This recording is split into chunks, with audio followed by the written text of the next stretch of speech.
Hello, मैं तरुण। इस video में हम डिस्क्रिप्टिव राइटिंग के बारे में डिस्कस करेंगे क्योंकि हमारा आने वाला एग्ज़ाम ECGC-PO है। इसलिए ये वीडियो उसके लिए तो बेनिफिशियल है ही, प्लस आने वाले और भी एग्ज़ाम्स जैसे डिस्क्रिप्टिव राइटिंग सभी PO मेंस लेवल में आता है, तो उन सब एग्ज़ाम्स के लिए भी उतना ही यूज़फुल है। जैसा कि हम सब एस्पिरेंट्स जानते हैं कि डिस्क्रिप्टिव राइटिंग एक ऐसा पोर्शन है जिससे सभी स्टूडेंट्स को कभी ना कभी दिक्कत आई होगी या अभी भी दिक्कत आती होगी। तो इसका केवल दो वजह है। पहला तो ये कि ये केवल PO मेंस लेवल में आता है, और दूसरा ये कि इसकी तैयारी सब लास्ट मोमेंट पे करते हैं, तो तैयारी कम होने की वजह से डर लगता है। ऐसी बात नहीं है, मुझे भी इससे दिक्कत आती थी, डर लगता था, लेकिन कुछ कमेंट्स आए कि डिस्क्रिप्टिव राइटिंग पे भी डिस्कस करना चाहिए, तो मैंने बहुत एक्सप्लोर किया और बहुत स्कैटर्ड वे में इंफॉर्मेशन पड़ी हुई थी, तो उसको मैंने एक जगह किया और उससे मैंने 4 पॉइंट्स बनाए। ठीक है, तो अब आपको डरने की ज़रूरत नहीं है। अगर आप ये 4 पॉइंट्स अच्छे से समझ लेते हैं तो आपके लिए बहुत ईजी हो जाएगा। और मैं ये बता दूं कि इससे बिल्कुल भी डरने की ज़रूरत नहीं है, केवल ये हवा बना हुआ है कि इससे बहुत टफ़ आता है, ऐसी कुछ बात नहीं है। बहुत ही इजी आता है, और इसमें आपको PhD नहीं करना है कि या ना ही कोई एक कंपटीशन है कि आपको फर्स्ट प्राइज़ लाना है। बस आपको कट ऑफ पार करना है और बहुत अच्छे मार्क्स आपके आ जाएंगे अगर आप अच्छे से समझ लेंगे। ठीक है, तो आइए अब हम लोग आगे डिस्कस करते हैं। तो पहला पॉइंट ये है कि टाइप्स ऑफ क्वेश्चंस आस्क्ड। असल में ये ECGC-PO के बारे में मैं बता रहा हूँ, तो इसमें कैसे क्वेश्चंस पूछे जाते हैं उसके बारे में हम डिस्कस करेंगे। दूसरा है sources from where to practice. दूसरे में मैं बताऊँगा कि आप कहाँ से कर सकते हैं प्रैक्टिस। तीसरा है कि हाउ टू प्रैक्टिस, आप कैसे प्रैक्टिस कर सकते हैं। और चौथा ये है कि ये भी बहुत इंपॉर्टेंट पॉइंट है कि रियल एग्ज़ाम इंटरफेस इश्यूज़ आते हैं कुछ। अगर जिसने डिस्क्रिप्टिव राइटिंग कभी ना कभी दे दिया है तो उसके लिए तो इजी रहेगा, वो जानता होगा कैसा है, लेकिन जिसका फर्स्ट टाइम है उसको ये समझना बहुत ज़रूरी है, क्योंकि अगर यहाँ दिक्कत आई तो आप लोग पैनिक कर सकते हैं और आपका एग्ज़ाम बिगड़ सकता है। ठीक है, तो आइए हम लोग आगे डिस्कस करते हैं। तो पहला पॉइंट है टाइप्स ऑफ क्वेश्चंस। ECGC-PO में आपका 2 क्वेश्चंस आते हैं, एक रहता है एसे राइटिंग और दूसरा रहता है प्रेसी राइटिंग। ये सब तो आपको पहले से पता होगा कि इसमें 2 आते हैं, इसमें एक चूज़ करना रहता है ऐसा। तो ये सब आप नॉर्मल भी वीडियोस बने हुए हैं और बहुत अच्छे से बने हुए हैं, तो आप उन सबको देख सकते हैं। और मैं अब आगे डिस्कस करूँगा कि जैसे देखा जाए तो ऐसे राइटिंग में आपका दो टाइप का क्वेश्चन आता है। पहला तो आता है जनरल टॉपिक और दूसरा आता है करंट टॉपिक। जनरल टॉपिक ये कि जैसे पोल्यूशन हो गया या वुमेन एम्पावरमेंट हो गया, ये सब जनरल टॉपिक्स में आए। और करंट टॉपिक्स ये जो अभी करंट अफेयर्स चल रहे हैं, जैसे कि यूक्रेन रशिया वॉर हो गया या श्रीलंका क्राइसिस हो गया, ये सब करंट टॉपिक्स में आते हैं। अगर मेरा मानना हुआ तो मैं जनरल टॉपिक चूज़ करूँगा, क्योंकि उसके बारे में हम पहले से प्रैक्टिस करके जा सकते हैं। करंट टॉपिक्स भी ऐसा नहीं है कि बहुत टफ रहेगा, लेकिन मैं जनरल टॉपिक चूज़ करूँगा। करंट टॉपिक्स भी चूज़ कर सकते हैं, क्योंकि उसके बारे में हम लोग करंट अफेयर्स में अच्छे से पढ़ते रहते हैं, तो उसमें एट अ टाइम वहाँ पे आपको जो सूटेबल लगे, एक तो आप पहले 100% कन्फर्म रहें कि आप जो चूज़ करेंगे उसके बारे में अच्छे से लिख लें, तो आप आराम से चूज़ कीजिएगा वहाँ पे।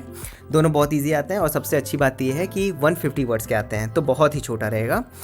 और दूसरा रहता है प्रेसी राइटिंग। इसमें आपको एक पैरा दिया रहेगा, ये तो बहुत ईजी रहता है। एक पैरा दिया रहेगा, उसको आप अच्छे से पढ़िएगा और उसका 1/3 आपका लिखना रहता है, ये तो आपको पहले से पता होगा। अब मैं कुछ इंपॉर्टेंट पॉइंट्स पे बात कर लेता हूँ कि इसके लिए आपको सबसे ज़रूरी है रीडिंग। तो मैंने इंग्लिश की प्लेलिस्ट बना रखी है, मैं आई बटन पे दे दूँगा। तो उस पर मैंने बताया है कि इंग्लिश आप कहाँ से पढ़ें, और उसमें मैंने ये भी बताया कि रीडिंग कैसे करना है। तो वो रीडिंग आपको बहुत ज़रूरी है इसमें करना, क्योंकि प्रेसी राइटिंग में आपको रीडिंग करके पैराग्राफ लिखना होगा, और ऐसे राइटिंग में भी आप पहले से पढ़े रहेंगे तो आपको ईजी रहेगा मैटर लिखने के लिए। ठीक है, तो ऐसी राइटिंग लिखने का तरीका क्या है, ये तो आपको भी पता ही होगा कि पहला इंट्रोडक्शन लिखते हैं, फिर दूसरा बॉडी लिखते हैं, तीसरा कंक्लूजन करते हैं।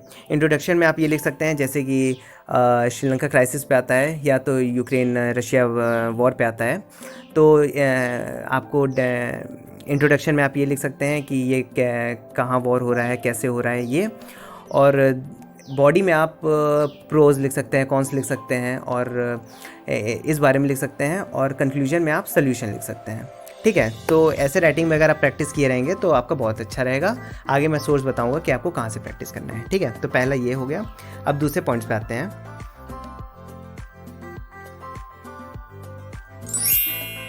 दूसरा पॉइंट है हमारा सोर्सेज। हमारा सोर्सेज है, पहला मैंने चूज़ किया है एक यूट्यूब चैनल है। एक्सप्लोर करने के बाद मुझे पता चला कि ये पिनेकल करके यूट्यूब चैनल है। उसमें मैम ने बहुत अच्छे से बहुत ढेर सारे वीडियोस डाले हैं, जिसमें किसी में ऐसे और लेटर बताती हैं और किसी में ऐसे और प्रेसी राइटिंग बताती हैं। और इसमें कुछ बहुत से स्टूडेंट्स लिख के भी मैम को दिए रहते हैं, तो उसको भी मैम बताती हैं। तो इससे आपका बहुत अच्छे से प्रैक्टिस हो जाएगा। इससे आपको फ़ायदा ये होगा कि आपको टॉपिक्स मिल जाएंगे बनाने को, और आप अगर लिख लेंगे फिर आप वीडियो प्ले करेंगे तो जो सामने वाला लिखा रहेगा उसका भी आप देख सकते हैं कि इन्होंने कैसा लिखा है। और सेम चीज़ प्रेसी राइटिंग में के लिए भी, ठीक है। तो और दूसरा है डिस्क्रिप्टिव बुक बाय अड्डा 247। ये बुक बहुत अच्छी बुक है डिस्क्रिप्टिव के लिए, और इसमें सभी चीज़ें, लेटर है, प्रेसी राइटिंग है, और ऐसे है, और भी काफ़ी चीज़ें, ग्रामर वगैरह भी है। और इसका बहुत ज़्यादा कॉस्ट भी नहीं है, 145 या 140 अप्रॉक्स है, तो इतना आप शायद अफोर्ड कर सकते होंगे। तो आप इसको ज़रूर लीजिएगा। तो इससे आपका ये फ़ायदा होगा कि आपको ये प्लेलिस्ट वाला वीडियो नहीं देखना पड़ेगा, यूट्यूब वीडियो नहीं देखना पड़ेगा। और आप इसी से पहले आपको ये फ़ायदा होगा कि पहले आप टॉपिक देखेंगे, फिर उसके बारे में पढ़ेंगे, फिर पढ़ने के बाद आपके पास कुछ मैटर हो जाएगा, फिर आप उसको लिखेंगे, तो आप अच्छे से उसको लिख सकेंगे। इससे आपका ये फ़ायदा होगा, ठीक है। तो अगर आपके पास बुक है तो बहुत अच्छी बात है, अगर ख़रीद सकते हैं तो आप खरीद लिए, नहीं तो आपके पास यूट्यूब चैनल तो होगा ही फ्री में, ठीक है। तो आप इन दोनों में से कोई भी चूज़ कर लें, दोनों बहुत अच्छे हैं। अब हम तीसरा डिस्कस करते हैं कि आपको प्रैक्टिस कैसे करनी है। देखिए, प्रैक्टिस ऐसे करनी है कि दो चीज़ें हैं, ऐसे और प्रेसी राइटिंग।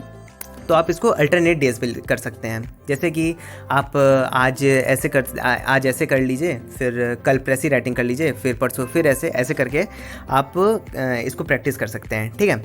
और फिर आप ट्राई कीजिएगा, क्योंकि ये एग्ज़ाम ऑनलाइन एग्ज़ाम होगा और इसमें पेन कॉपी आपको मिलेगा नहीं, तो आप ट्राई कीजिएगा कि आप कीबोर्ड पे लिखें। अगर आपके पास लैपटॉप नहीं है तो कोई बात नहीं, आप फ़ोन पे ही लिखें, क्योंकि उसमें आपको थोड़ा बहुत नॉलेज हो जाएगी कीबोर्ड की। तो आप कीबोर्ड का यूज़ करें, और कभी कभार आप अपना अगर आपको अपना माइंड यूज़ करना है या आप खाली बैठे हुए हैं तो आप पेन कॉपी पे भी लिख सकते हैं किसी टॉपिक्स पे, ठीक है। और हाँ, आपको बहुत ही सिंपल वर्ड्स यूज़ करना है, बहुत ही हाई फाई वर्ड्स नहीं।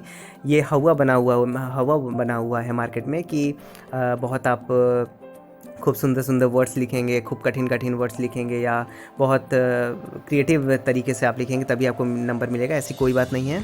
आप बहुत ही सिंपल तरीके से लिखिए, और जो आपके दिमाग में आ रहा है बस आप सिंपल तरीके से लिखते जाइए। बस आपको ये देखना है कि आपका ग्रामर सही होना चाहिए, आपका कंटेंट सही होना चाहिए, और आपकी स्पेलिंग मिस्टेक्स वगैरह नहीं होनी चाहिए, क्योंकि ये कोई आदमी नहीं चेक करता, ये आपका कंप्यूटर चेक करेगा।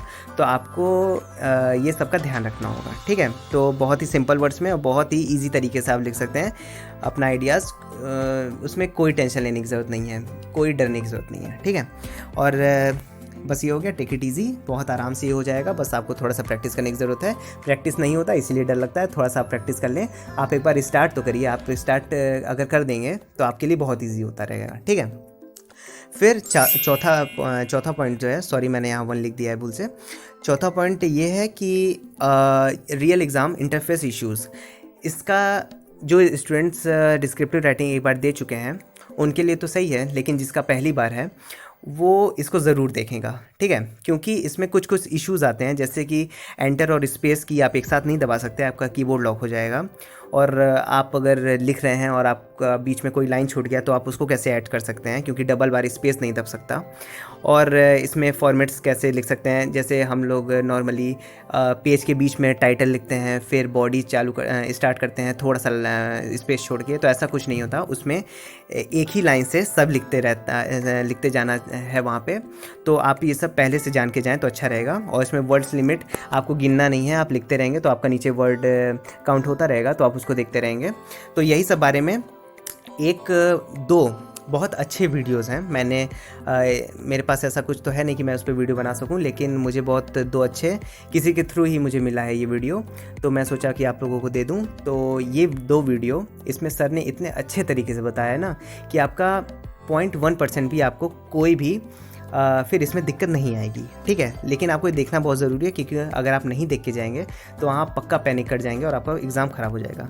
इसलिए 2x पे करके मैंने डिस्क्रिप्शन में 2 लिंक दूंगा मैं, और उन दोनों वीडियो को आप बहुत अच्छे से देखिएगा, आपका एकदम क्लियर हो जाएगा। वो बिना देखे आप प्लीज़ मत जाइएगा, ठीक है।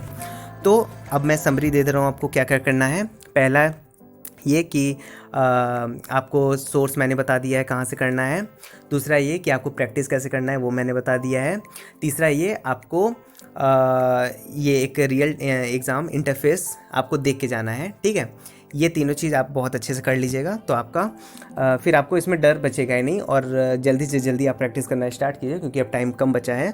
और मेरी मानिए, अगर आप एक बार स्टार्ट कर दिए अपनी तैयारी इस पर, तो आपको बिल्कुल डर लगना ख़त्म हो जाएगा। तो इसी तरीके से मैंने पूरे सब्जेक्ट के बारे में वीडियो बना रखे हैं, जो कि मैंने आई बटन पे दे दूंगा, या तो वीडियो क्लास में प्लेलिस्ट आ जाएगा, उस पर आप ज़रूर देख लीजिएगा। सभी चीज़ के बारे में, जनरल अवेयरनेस हो गया, कंप्यूटर हो गया, और रीजनिंग, क्वांट्स, इंग्लिश, सभी के बारे में बहुत अच्छे से बना रखा है, तो वो आप ज़रूर देख लीजिएगा। और अगर आपको किसी और टॉपिक के बारे में जानना हो तो आप मुझे ज़रूर बताएं, तो मैं उसके बारे में एक्सप्लोर करके ज़रूर इस पर वीडियो बनाऊँगा। और बस, और भी इसी तरीके से अच्छा वीडियो पाने के लिए मेरे से जुड़े रहें। So thank you so much, bye.